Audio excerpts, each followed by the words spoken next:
KTV ವೀಕ್ಷಕರಿಗೆ ನಮಸ್ಕಾರಗಳು. ರಂಗಮಂದಿರದಲ್ಲಿ ಶ್ರೀ ಶಿವಯೋಗಿ ಸಿದ್ದೇಶ್ವರ ಜಯಂತಿ ಆಚರಣೆ ಕಾರ್ಯಕ್ರಮ. ಸುದ್ದಿಯ ವಿವರ. ಕೋಲಾರ ನಗರದ ರಂಗಮಂದಿರದಲ್ಲಿ ಬುಧವಾರದಂದು ಜಿಲ್ಲಾಡಳಿತ, ಜಿಲ್ಲಾ ಪಂಚಾಯತ್ ಮತ್ತು ಕನ್ನಡ ಸಂಸ್ಕೃತಿ ಇಲಾಖೆ ವತಿಯಿಂದ ಶ್ರೀ ಶಿವಯೋಗಿ ಸಿದ್ದರಾಮೇಶ್ವರ ಭಾವಚಿತ್ರಕ್ಕೆ ಪುಷ್ಪಹಾರ ಅರ್ಪಿಸಿ ವಿಶೇಷ ಪೂಜೆ ಸಲ್ಲಿಸಿ ಸಿಹಿ ಹಂಚುವ ಮುಖಾಂತರ ಜಯಂತಿ ಆಚರಣೆ ಕಾರ್ಯಕ್ರಮ ಹಮ್ಮಿಕೊಂಡಿದ್ದರು. ಕಾರ್ಯಕ್ರಮದ ಉದ್ಘಾಟನೆ ಸಂಸದರಾದ ಮಲ್ಲೇಶ್ ಬಾಬು ನೆರವೇರಿಸಿದರು. ನಂತರ ಅವರು ಮಾತನಾಡಿ, ಸಿದ್ದರಾಮೇಶ್ವರ 12ನೇ ಶತಮಾನದ ವಚನಕಾರ ಮತ್ತು ಶಿವಯೋಗಿ, ಲಿಂಗಾಯತ ಧರ್ಮದ ಪ್ರಮುಖ ಸಂತರು, ಸೊನ್ನಲಿಗೆ ಸೊಲ್ಲಾಪುರ ಮೂಲದವರು, ಶಿವಯೋಗಾಭ್ಯಾಸ, ಕೆರೆ ಕಟ್ಟೆಗಳ ನಿರ್ಮಾಣ ಮತ್ತು ಸಮಾಜಮುಖಿ ಕಾರ್ಯಗಳಲ್ಲಿ ತೊಡಗಿದ್ದವರು. ಇವರ ಜಯಂತಿಯನ್ನು ಜನವರಿ 14ರಂದು ಆಚರಿಸಲಾಗುತ್ತದೆ.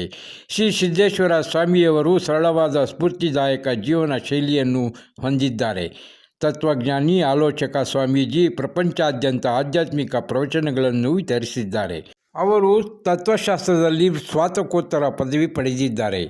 ಅವರು ಆಧ್ಯಾತ್ಮಿಕತೆಗೆ ಮೀಸಲಿಟ್ಟಿದ್ದಾರೆ ಮತ್ತು ಭಾರತದ ಸಂತರು ಮತ್ತು ಸಿಯರ್ಸ್ ಕೃತಿಗಳ ಆಧಾರದ ಮೇಲೆ ಹಲವಾರು ಪುಸ್ತಕಗಳನ್ನು ಬರೆದಿದ್ದಾರೆ.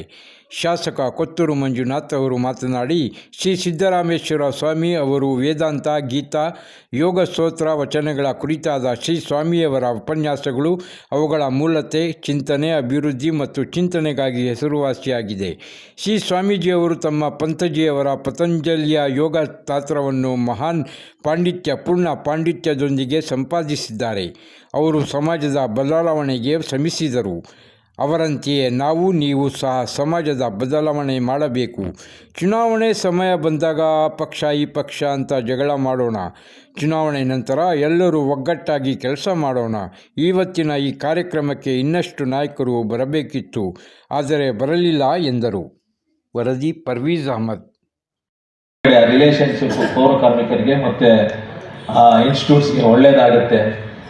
ಎಜುಕೇಷನ್ಗಾದರೂ ಆಗಲಿ, ಹೆಲ್ತ್ಗಾದರೂ ಆಗಲಿ ಏನಾದರೂ ಒಂದು ಮಾಡಿದ್ರೆ ಚೆನ್ನಾಗಿರುತ್ತೆ ಅಂತ ಒಂದು ವಿಶ್ವಾಸ ನನಗಿದೆ. ಅದು ನಾನು ಹೇಳಿದ್ರೆ ಚೆನ್ನಾಗಿರಲ್ಲ, ನಿಮ್ಮಂಥವರು DC ಸಾಹೇಬರು ಮತ್ತು ಶಾಸಕರು ಹೇಳಿದ್ರೆ ಚೆನ್ನಾಗಿರುತ್ತೆ ಅಂತ ಹೇಳೋಕ್ಕೆ ಇಷ್ಟಪಡ್ತೀನಿ. ಆಮೇಲೆ ಎಲ್ಲೋ ಒಂದು ಕಡೆ ಒಗ್ಗಟ್ಟಾಗಿದ್ದರೆ ಕೆಲಸ ನಡೆಯುತ್ತೆ ಅಂತ ಎಲ್ಲರೂ ಹೇಳ್ತಾರೆ. ಹಾಗೆ ಎಲ್ಲ ಜನಾಂಗದವರು ನಮ್ಮ ಜನಾಂಗದವರು ಎಲ್ಲ ಜನಾಂಗದವ್ರಿಗೆ ಹೇಳೋದನ್ನು ಒಂದೇ ಮಾತು, ನಾನು ಒಗ್ಗಟ್ಟಾಗಿ ಕೆಲಸ ಮಾಡಿ ಒಗ್ಗಟ್ಟಾಗಿ ಇದ್ದರೆ ಏನೋ ಒಂದು ಸಾಧನೆ ಮಾಡ್ಬೋದು ಅಂತ ಹೇಳ್ತಾ ಎಲ್ಲರಿಗೂ ಮತ್ತೆ ಸಿದ್ದರಾಮೇಶ್ವರ ಜಯಂತಿ ಶುಭಾಶಯಗಳು. ಮತ್ತು ಸಂಕ್ರಾಂತಿ ನಾಳೆ ಇದೆ, ಸಂಕ್ರಾಂತಿ ಹಬ್ಬದ ಶುಭಾಶಯಗಳು ಹೇಳ್ತಾ ನಾನು 2 ಮಾತು ಪುನರುಚ್ಚಾರ ಮಾಡ್ತಾ ಇದ್ದೇನೆ.